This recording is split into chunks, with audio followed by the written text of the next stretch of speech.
My child, perhaps you have been strong for everyone around you, while quietly wondering how much longer you can carry this weight. You have been holding on. You have been praying. You have been doing the right things, one day after another. And yet, the storm outside your window has not stopped. The bill that keeps you awake at night has not disappeared. The silence in your home has not broken. The answer you have been waiting for has not arrived. And in the quiet moments, when no one is watching, you have asked the same question that echoes in every human heart: am I alone in this? Let me tell you a story. It is a story about a night on the water. It is a story about wind and waves and the fear that rises in the chest when everything you trusted begins to sink. And it is a story about what happens when the one you called for finally shows up. Perhaps you are tired tonight. Not just the tiredness that sleep can fix, but the deep exhaustion that comes from holding everything together for too long. You may feel that you are the only one carrying the weight of your household, your marriage, your future.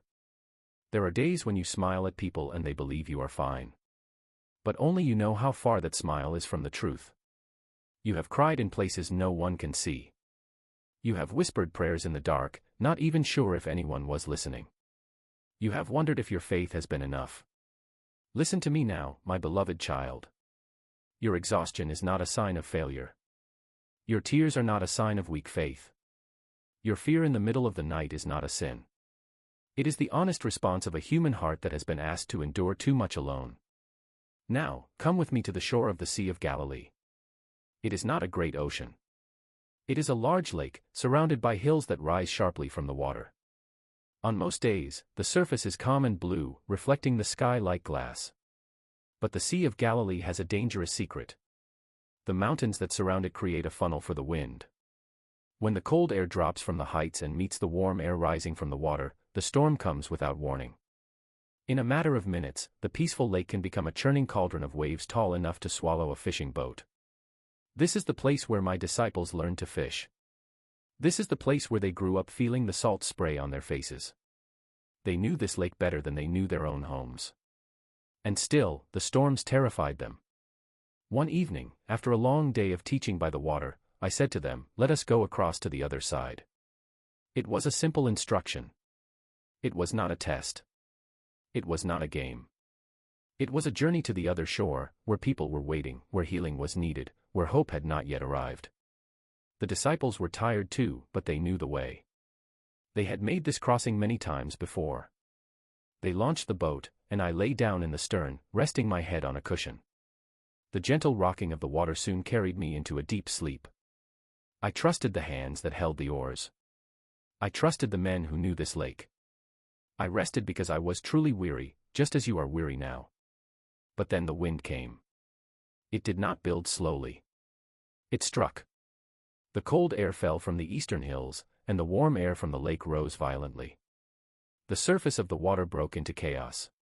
The waves rose and crashed against the sides of the boat.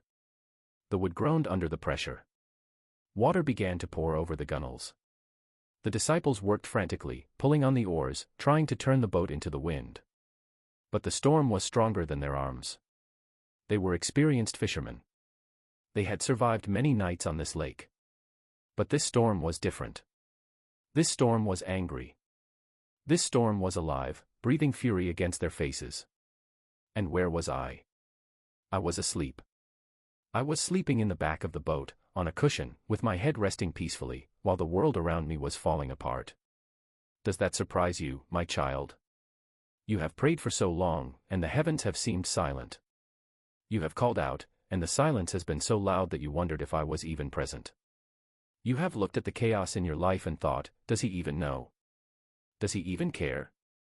The disciples reached the same place. They woke me with fear in their voices.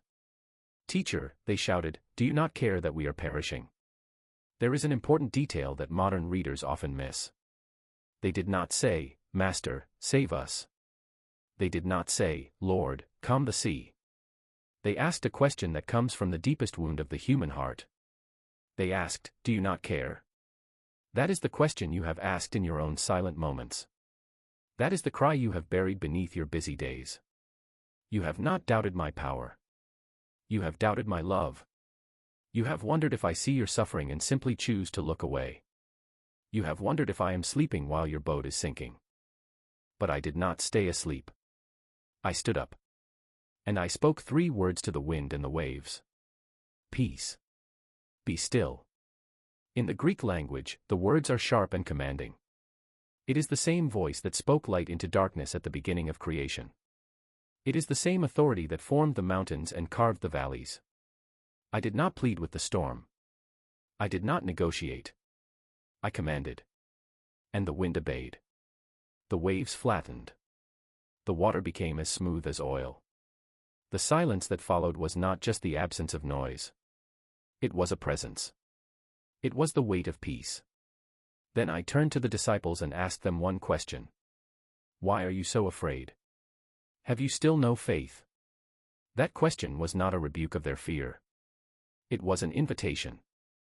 I was not angry at their trembling. I was not disappointed in their doubt. I was asking them to look at what had just happened and realize that the one who slept in the boat was the same one who commanded the seas. The fear they carried was not wrong.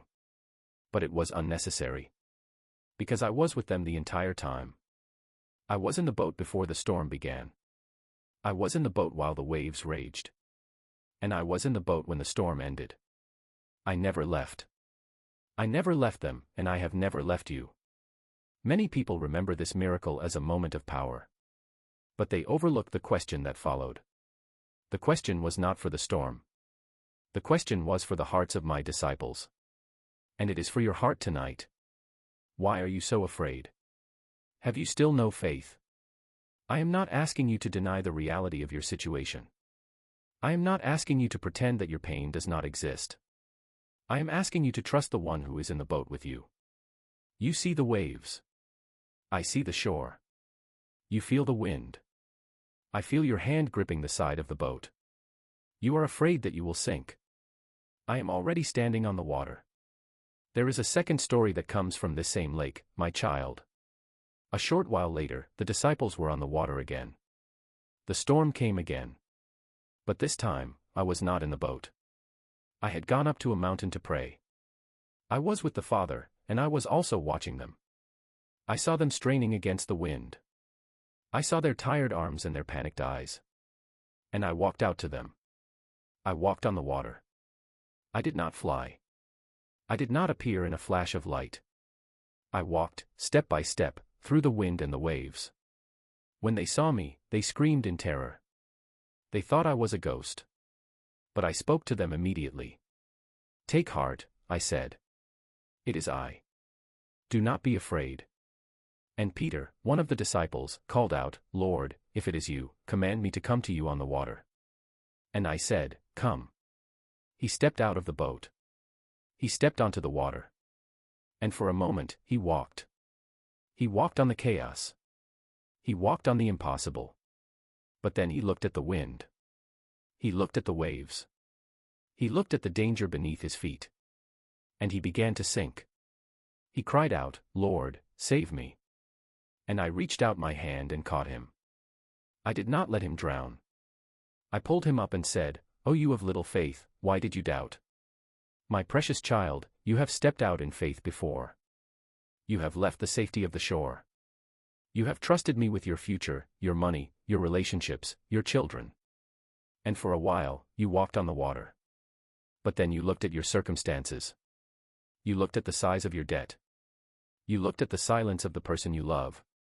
You looked at the medical report that sits unopened on your desk. And you began to sink. You began to think that you made a mistake. You began to believe that I led you out only to let you drown. But I have not let you go. My hand is still reaching out to you. You are not sinking because your faith is weak. You are sinking because you are human. And I am still the one who pulls you up. Now let me speak a deeper truth to you tonight. The storm is real. The waves are real. The fear is real. I do not dismiss them. I do not pretend they do not exist. But I want you to see what the disciples saw too late. I am not the storm. I am the one who calms it. I am not the drowning. I am the rescue. I am not the wind that pushes you back. I am the hand that pulls you forward. You may not see me yet. You may not feel me yet. But I am in the boat. I am on the water. I am walking toward you even as you read these words. There are 3 things I want you to carry with you from this night. First, your fear does not surprise me. I know what it feels like to be human. I wept at the tomb of Lazarus. I sweated blood in the Garden of Gethsemane. I cried out on the cross, my God, why have you forsaken me? I have tasted every human fear. I am not ashamed of your trembling. I am not offended by your questions. I am moved by them. Your fear does not push me away. It draws me closer. Second, your waiting is not wasted. The disciples waited through the storm. They waited in the darkness. They waited while I slept. They waited while the waves crashed against their boat. And then they saw my glory. The delay was not denial. The silence was not abandonment. The storm was not a punishment. It was the context for a miracle. Your waiting is not empty, my dear child. It is the soil in which something is growing. You cannot see it yet. But the roots are going deeper. The faith that will hold you tomorrow is being built tonight. And third, you do not have to have all the answers. You do not have to know the outcome. You do not have to figure out how the bills will be paid or how the relationship will be restored or how the healing will come. You have only one task tonight. Keep your eyes on me. Peter walked on the water while he looked at me. The moment he looked at the storm, he began to sink. I am not asking you to ignore your problems. I am asking you to look at something bigger than your problems. Look at me. Look at the one who spoke the universe into being and still calls you by name. Look at the one who holds the wind in his hands and still holds your heart. My beloved one, you may be carrying a burden that no one around you fully understands. You may be facing a decision that keeps you awake at night. You may be grieving a loss that has no words. You may be waiting for a child to return, a marriage to heal, a diagnosis to change, a door to open. I know. I know the weight you carry. I know the tears you have hidden. I know the prayers you have whispered when you thought no one was listening. But I was listening. I was listening then, and I am listening now. I do not promise that the storm will end tonight. I do not promise that the wind will stop before morning. I do not promise that your circumstances will suddenly change. But I do promise this. You do not have to face them alone. You do not have to face them with the same fear. You do not have to pretend that everything is fine. You can bring me your fear. You can bring me your doubt. You can bring me your anger and your confusion and your unanswered questions. I am not threatened by them. I am not disappointed by them. I welcome them. Because they are the honest language of a soul that is still fighting, still hoping, still reaching for me. Tonight, I want you to do one small thing. Breathe. Just breathe. Let the air fill your lungs and remind you that you are still alive. You are still here. The battle is not over, but you have not lost. I want you to release one fear into my hands.